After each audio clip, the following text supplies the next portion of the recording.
A group of MPs will today hear evidence on the extent of Scotland's relationship with drugs.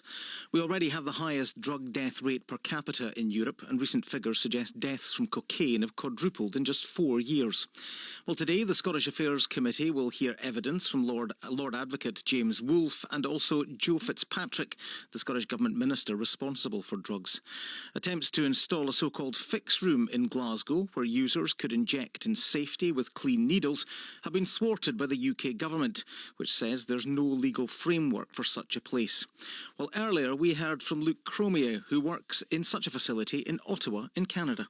Supervised consumption sites are part of the puzzle to fully addressing the opioid death crisis that is happening across our country, and that is to say that access to treatment is very important as well, making sure that people can access these services, as well as mental health supports, mental health services, and also just basic things like income, housing, social supports. These are all things that I think are part of the puzzle to a comprehensive strategy for dealing with drug use. Well, let's speak to the SNP MP, Tommy Shepherd, who sits on the Scottish Affairs Committee, and we're also joined by the Conservative MSP, Adam Tompkins. Good morning to you both.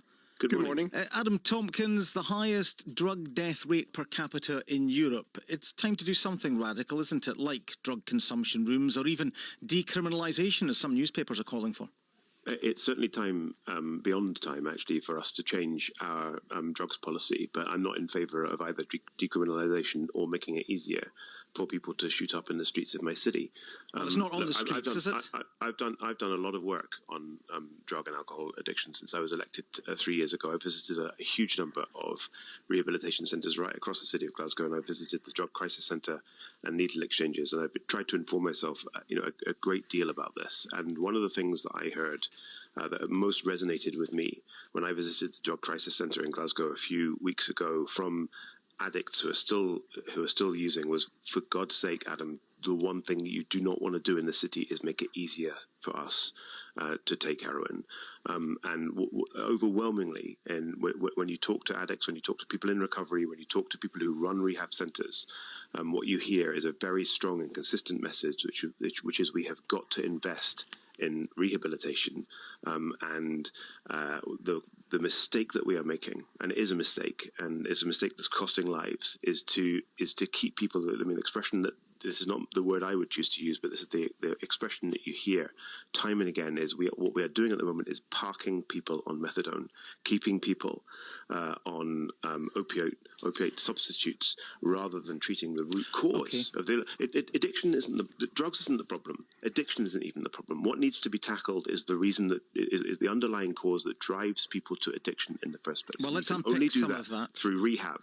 So the reason why I'm not in favour of decriminalisation and certainly not in favour of what so-called safe consumption facilities is because it does not address the cause, it addresses only the symptom, and it just kicks the cause down the road. Tommy Shepherd, we heard earlier from Canada where they do use these facilities, but the point that was also made to us earlier in the programme is actually drug use in Canada continues to rise even though these facilities are now in place.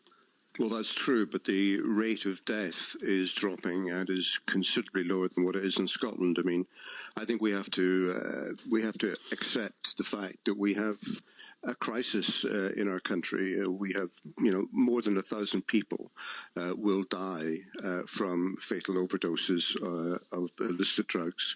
Most of these deaths can be avoided. I agree with Adam Tompkins that we need to have a holistic approach to this. We need to have a big picture view of how we change society and how we prevent the reasons why people get drawn to drugs in the first place.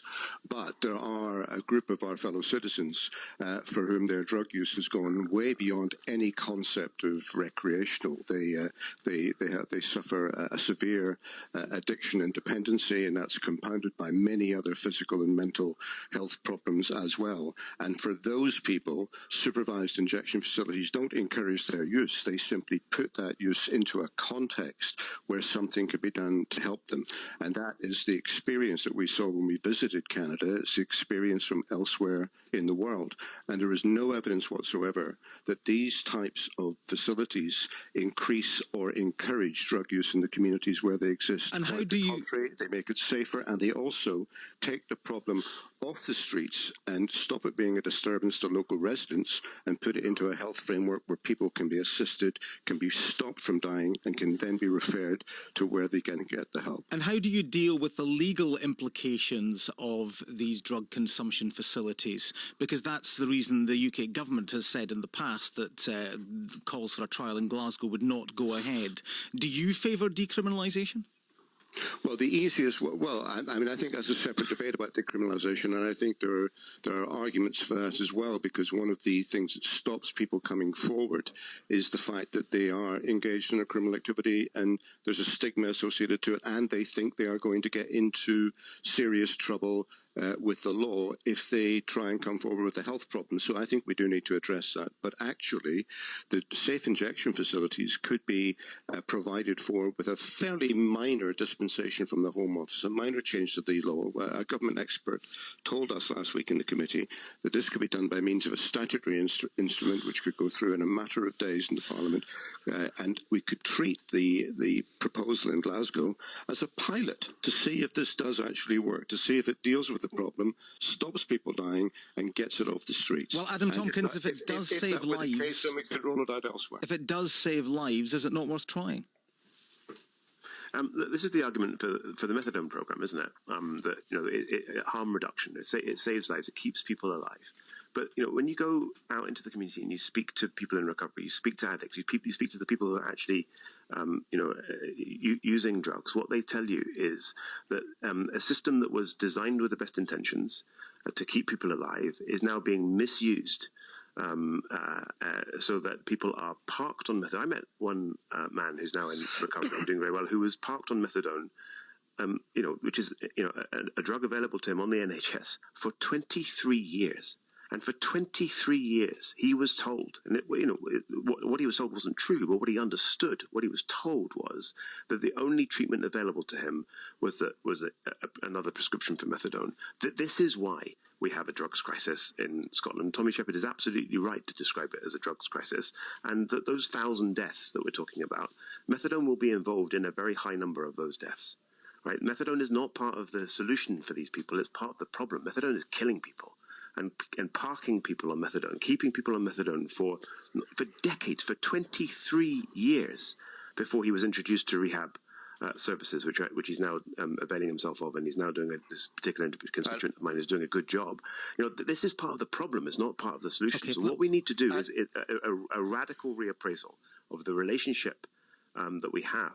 But in Scotland, between harm reduction programs like the methadone program on the one hand, and rehab and abstinence-based rehab in particular on the other, we need to massively invest in rehab centres and in abstinence-based programs, because that's the only thing that tackles not only the symptom, which is the addiction and the drug use, but the underlying cause, whatever that might be. Let me bring Tommy Shepherd back in here just for a brief response, if you wouldn't mind, Tommy Shepherd. Well, of course we need more investment right across the whole service, but Adam's rather getting his arguments mixed up there. He's talking about methadone programs. This is not the debate. The debate is whether or not you have a safe injection facility where there is health service supervision of people taking their own drugs, not drugs that they are supplied with by anyone else, not by the health service, but street drugs that they have themselves, so that they can take that in a safe environment, so that there is safe equipment and they don't get communicable diseases, so that if there is an overdose, an antidote can be administered and their lives can be saved, and so that we can come in contact with them and refer them to health and social services and give them the help that they need. Okay, gentlemen, thank you both very much for your time this morning, and obviously there'll be more on this later in the day once that evidence is heard by the Scottish Affairs Committee. That's the SNP MP Tommy Shepherd. He sits on that committee, and also the Conservative MSP Adam Tompkins. The time